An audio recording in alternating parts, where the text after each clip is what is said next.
G'day there guys, 2021 is the year of the Chihuahua. I'm gonna make it a thing, I'm gonna make it happen. It's your main man Markee and welcome back to another episode of r/AmITheA. Now if you love Possum, if you love Trousers, who is not in frame right now, I want you to sit back, relax, chuck a prawn of the Barbie, and get ready for some more bloody good content. Thank you. Posted by user DistinctAd8638. Titled, Am I the a-hole for calling a woman crazy and threatening to kidnap her son? Now, in 2019, my 40 male, son 18 male, went on a trip with some friends. One of the kids' parents owned a large cabin, and all of them went there for the weekend. All boys, about 10 in total. My son was out to his friends at the time, and came out to me a few months later. Yesterday, one of the boys from that trip, I'll call them F, made a post on their story. It was a video of him and my son kissing and making out, with the caption, "Hey, remember this?" Apparently on the trip, a game of truth and dare got a little intense, and this friend was dared to kiss my son. Normally what the boys post on their social media stays between them, but one of the parents saw the vid, recorded it, and started sending it to all the parents, and it eventually made its way to me and F's mum. She freaked out. She immediately called me and asked to speak parent to parent. F is bi, and after he came out, she basically begged him not to tell anyone. His friends already knew though. And after seeing the video, she's convinced that my son made him gay. She wanted to know what I was going to do about it. I was genuinely confused and asked her what she meant. She asked how me and my son intended to help fix F. I called her crazy and told her there was nothing to fix. I then told her that if she didn't love F for who he is, I would always make space for him at my house. He's a close friend of my son and is around often. She then started screaming at me, accusing me of trying to kidnap F and make him fully gay while he is still fixable. She's now been telling people that I verbally abused her, called her crazy and insane, and threatened to come and take F away.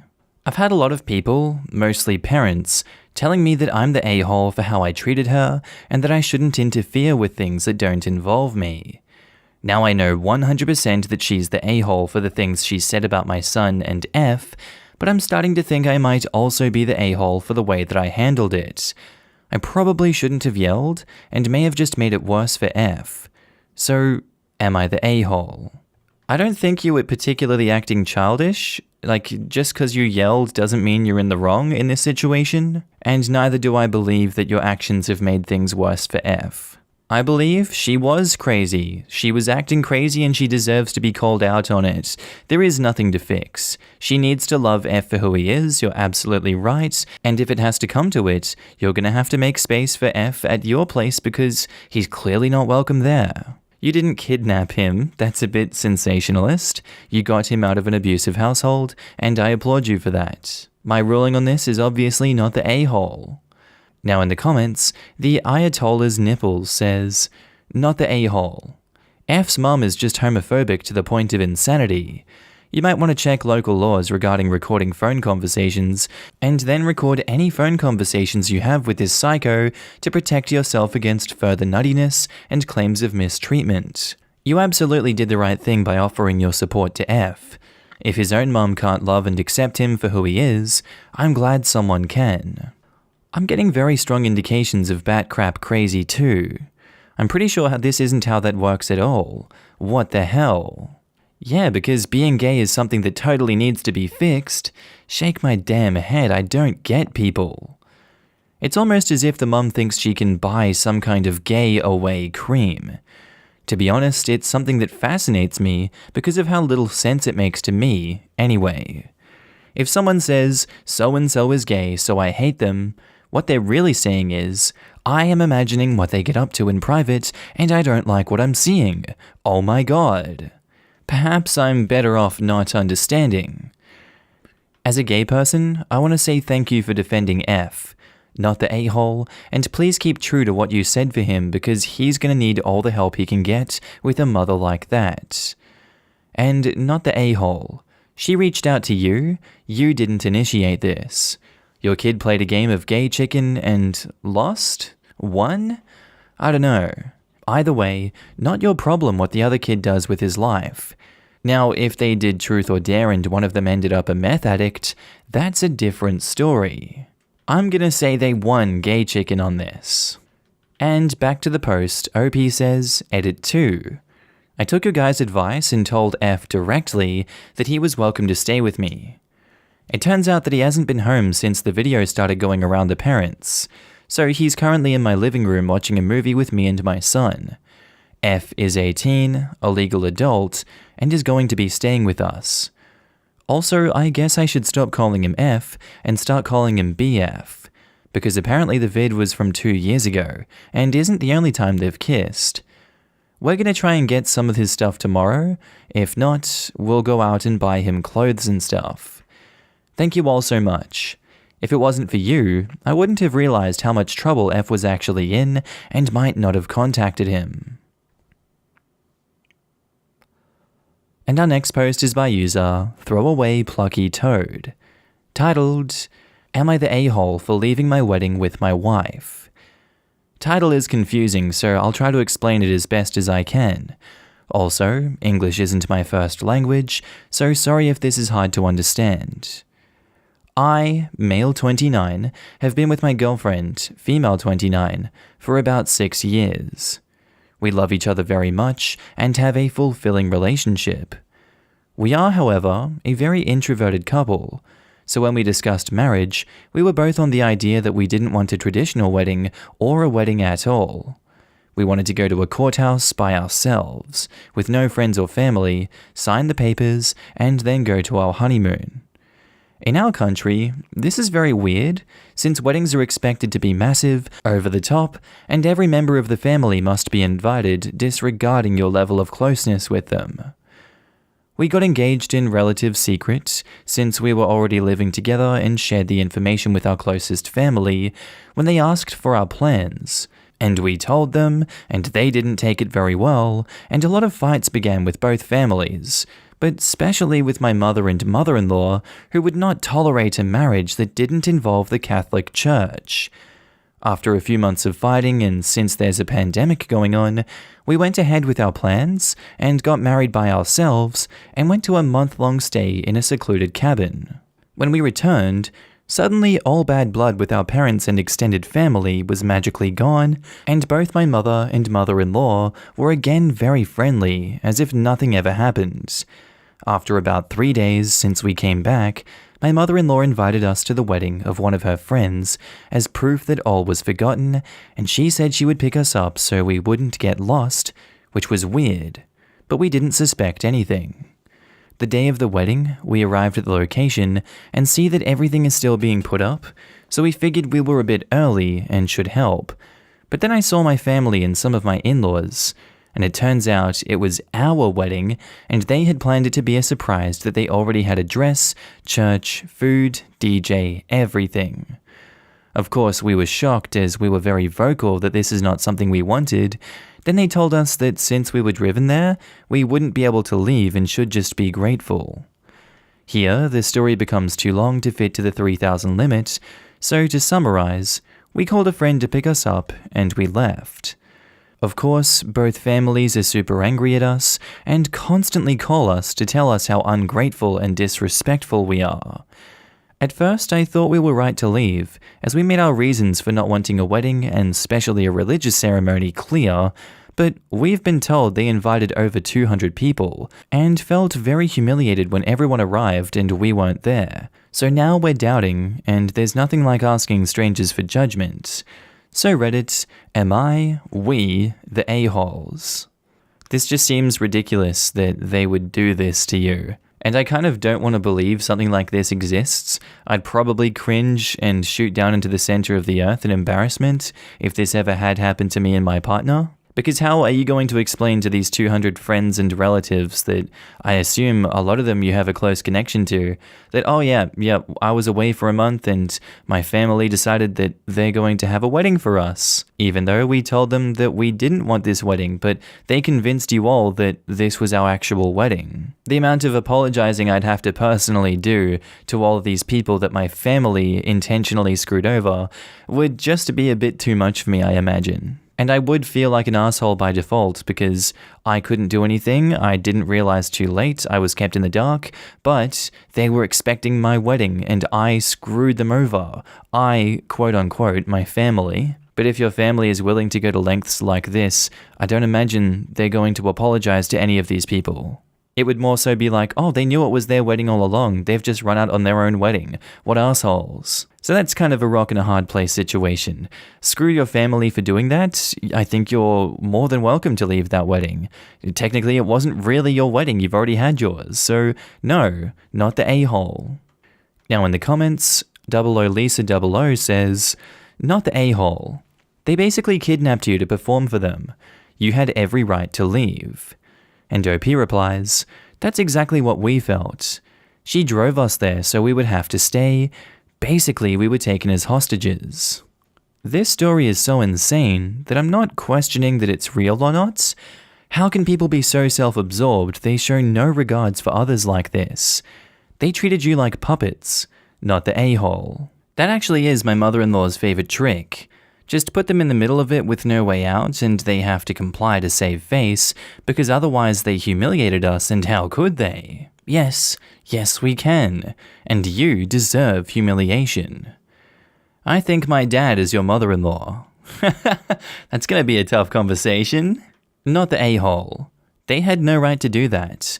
You told them that you didn't want this, and they were hoping to embarrass, guilt, shame, and trap you into doing it anyway.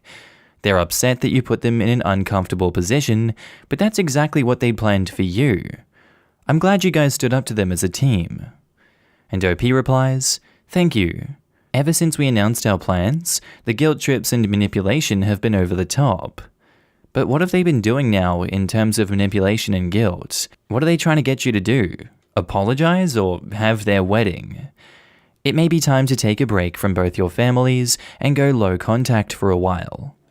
Take this time to enjoy being newlyweds and to discuss how you're going to enforce your boundaries with your families. Yes, boundaries. Both you and your wife need to have a serious discussion on establishing boundaries with your families, the consequences for when they stomp all over them, and how you're going to enforce those boundaries. You and your wife are the immediate family now. Your wife is now your number one priority, as you are hers. Your parents, siblings, aunts, uncles, and grandparents are now your extended family. They don't get to be in charge of your lives, and your parents do not get to try and parent you anymore.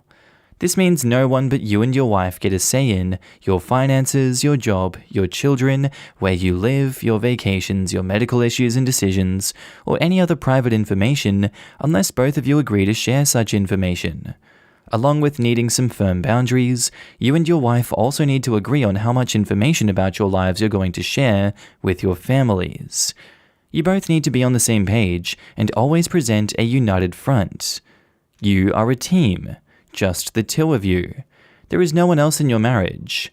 Start your marriage off right, and one way to do that is to take a break from your families so that you can bond as newlyweds and also discuss how you're going to handle your extended families as an unbreakable team. The Just Know communities, Just Know mother-in-law and Just Know family, can tell you how much toxic and overbearing families can cause a lot of stress on a marriage. So play the offense, so that when your in-laws or parents try and guilt trip or manipulate you, you are prepared and already know how you're going to handle it together. That way you're not just responding to the crap they pull after they pull it. Don't let their toxicity and need for control get in the way of your marriage. Also, you need to be prepared for your families to ramp up and not let this go. It is possible that they will just rug sweep it and pretend it never happened. But you need to be prepared for when and if they decide to punish you, guilt you into making amends, or making it up to them by allowing them to force you into another wedding. It's very likely that this isn't over, and they're just sitting back regrouping before they come at you again in order to regain the control over you they think they're entitled to as your parents. Because this is really what the wedding was about. Control. And our next post is by user Selfie Rob, titled, Am I the A-hole? My mother gave me an ultimatum last night regarding my wedding. Background. My older brother is an embarrassment. He's racist, awkward, weird, a drunk. He's also 16 years my senior. So my partner and I got engaged on New Year's Eve. Our original plan was to do a city hall wedding, then bop off to our honeymoon. Unfortunately, we decided to have a small party with family and best friends. On to the problem. So I asked my mother not to have my brother at the wedding. At no time has any member of my family supported me this past year. I have earned 2 additional accreditations in my field of teaching, taken multiple foreign language classes, published 2 books through my small press publishing company, and have assumed the role of financial guide for my mother after my dad passed away 2 years ago. My brother and sister have done nothing to show support for me. My brother never misses an opportunity to insult my weight. I had weight loss surgery in 2018 and have lost a ton, but he still attacks me about it, and never misses an opportunity to call me an F word, which is obviously disgusting. My mother initially said okay to my request to not have my brother at my wedding. Then yesterday, she gave me an ultimatum and said if he isn't invited, then she won't come, my sister won't come, my aunt won't come, and my niece and nephew won't come. They're both 8 years old. I plan to talk to my therapist about this tonight, but am I the a-hole? I live with my mother and brother. If additional guidance or information is needed, let me know. OP has offered the following explanation for why they think they might be the a-hole. I might be the a-hole because I'm being insensitive to my brother's feelings? If they don't want to come, tell them not to come then, that's their choice. Ultimately, they can't guilt trip you about your wedding day. This is your day. Who cares what they think? You've outlined why you don't want your brother there, it's not an unreasonable request, and I don't feel like you're being insensitive to his feelings. Like, I'm trying to get into his head and your mother's head here, and I'm imagining it goes something along the lines of, oh no, I'm a terrible person, and you're not inviting me to the wedding because of that? This is your fault. No, you're insensitive to my feelings. I have feelings too, you know. Yours don't matter. And if you don't bow down and kiss my feet, I'm not coming to the wedding and I'm going to make sure that no one else does because you're a terrible person. That's the kind of abusive bull crap that's going on here, and I can't stand for it. I don't want to continue along those lines because it makes me angry. I'm going to go with you're not the a-hole, and if they don't want to come, they shouldn't come. Keep them at home. Now in the comments, Jonah IRL says, not the a-hole. When someone says I won't come to your wedding if you don't do X, Y, or Z, or anything else for that matter, the response should be nothing other than, that's a pity. You'll miss a great day. Don't argue or try to reason. They rarely mean it. They just want their way. Leave them be and don't engage. She will go, and frankly, if she doesn't, then screw her. Which is easy for me to say, I appreciate. And OP replies, thank you.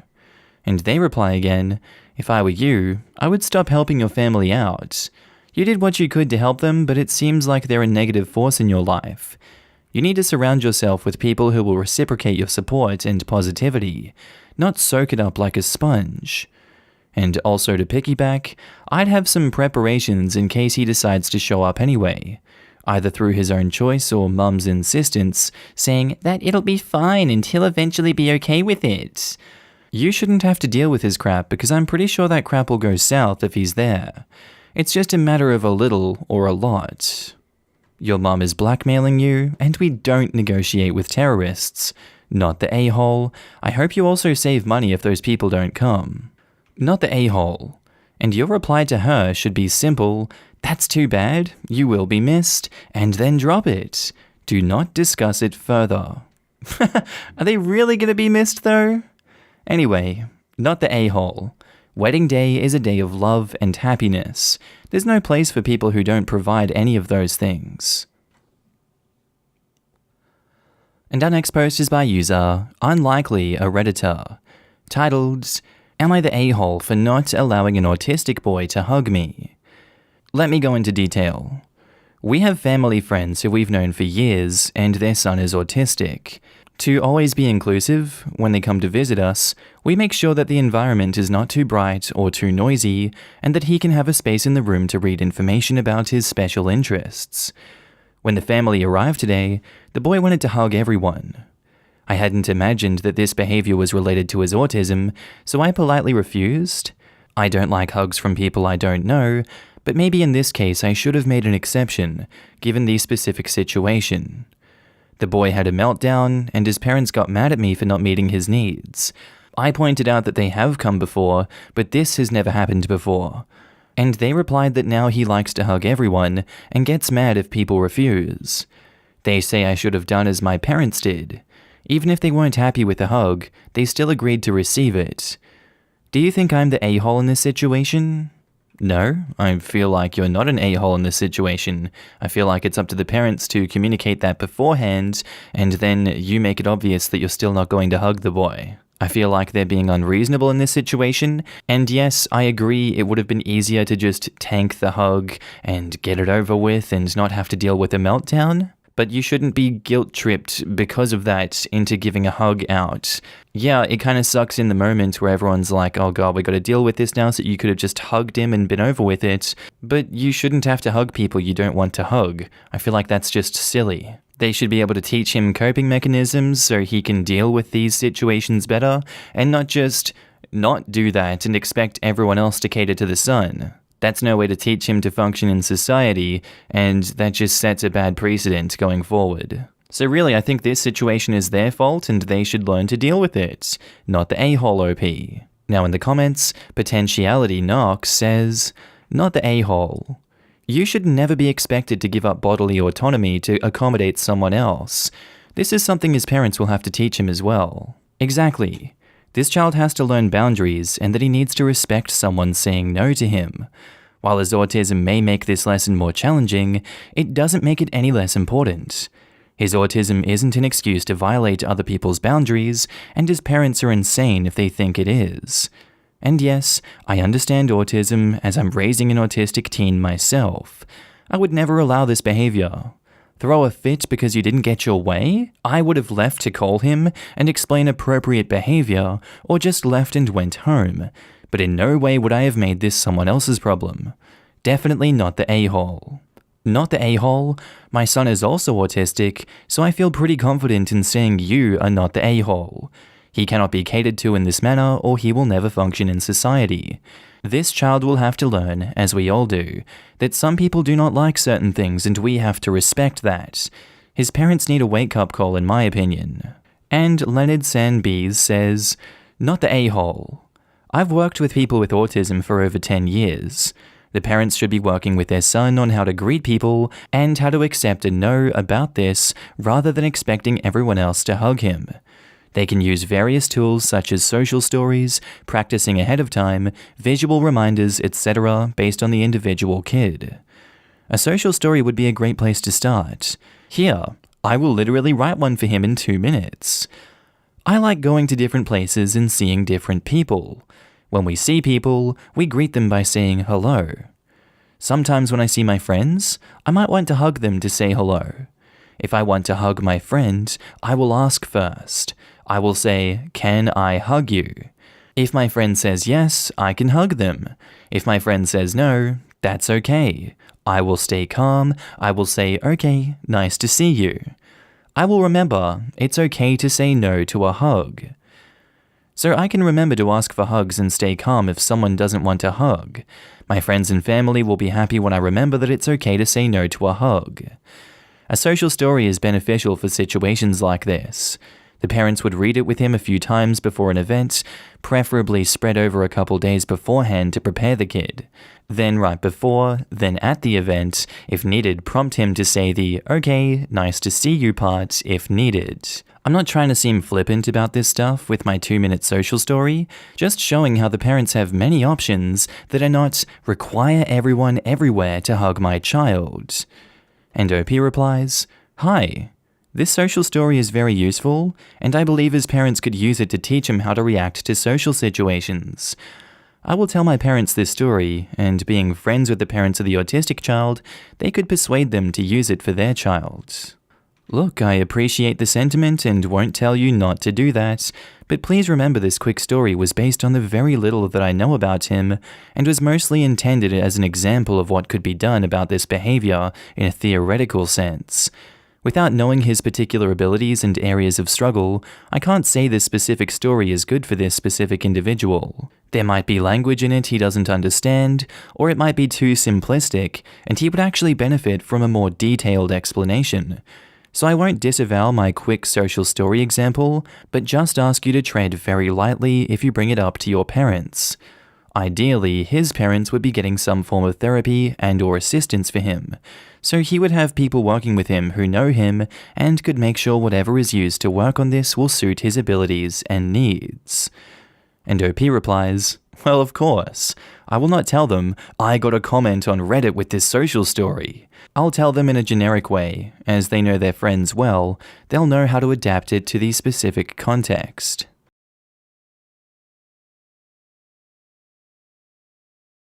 Alright guys, that's the end of the video. Friendly reminder that I'm now posting daily on my second channel, Markee 2.